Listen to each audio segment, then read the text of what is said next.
C'est en République démocratique du Congo, Congo belge de l'époque, au sud Kivu, sur l'île d'Iko, qu'a vu les jours maman, grand-mère et Tate Perpétue Namukarama Nyamirali avant la Première Guerre mondiale et plus précisément en 1910. Pour raison d'études, Tate Nyamirali a quitté l'île pour se rendre à Katana où elle va s'unir dans un lien de mariage à M. Léopold Musengo. De cette union, plusieurs enfants, filles et garçons ont vu le jour. Parmi eux se trouve l'honorable Modeste Bahati Lukwebo, actuel président du Sénat. En 1992, Papa Léopold Musengo a été appelé par le Créateur. Après la disparition de son mari, Nyamirali s'est vu confronté à plusieurs défis dont le plus majeur est resté celui d'assurer la scolarité de ses enfants.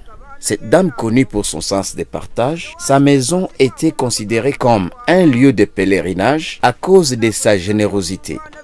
Les différentes personnalités, des enfants, petits-enfants et ses arrière-petits-enfants parcouraient des kilomètres pour venir au pied de cette dame pour s'abreuver à sa sagesse. Je suis parti plusieurs fois puiser auprès d'elle, parce que ce n'est pas à chacun que Dieu donne plus de 100 ans. Vous savez qu'elle est morte, elle avait plus de 100 ans.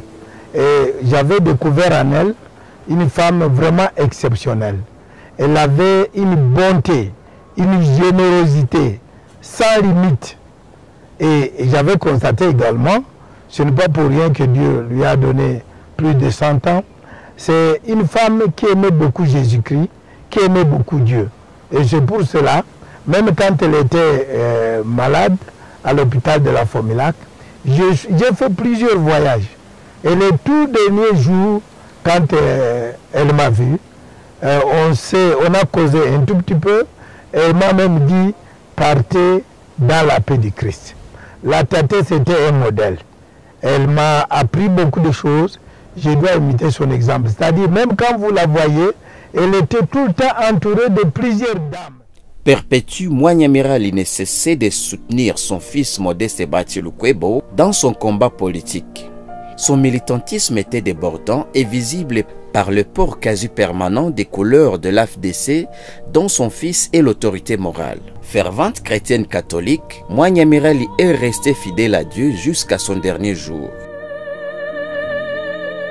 Ce n'est pas moi qui dois donner les témoignages, mais toute la population de Katana témoigne positivement de la maman.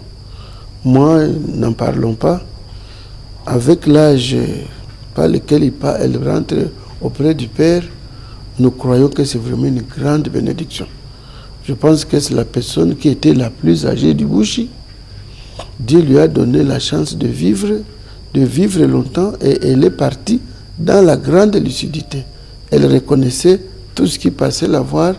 Elle n'a plus les forces physiques, mais la force d'âme, la force d'esprit, elle l'a gardée jusqu'à la fin. Une mission bien accomplie sur la terre des hommes. À 110 ans, elle va se reposer auprès de son Créateur. Elle laisse une famille nombreuse, très unie de 4 générations. Adieu Tate, repose en paix la centenaire.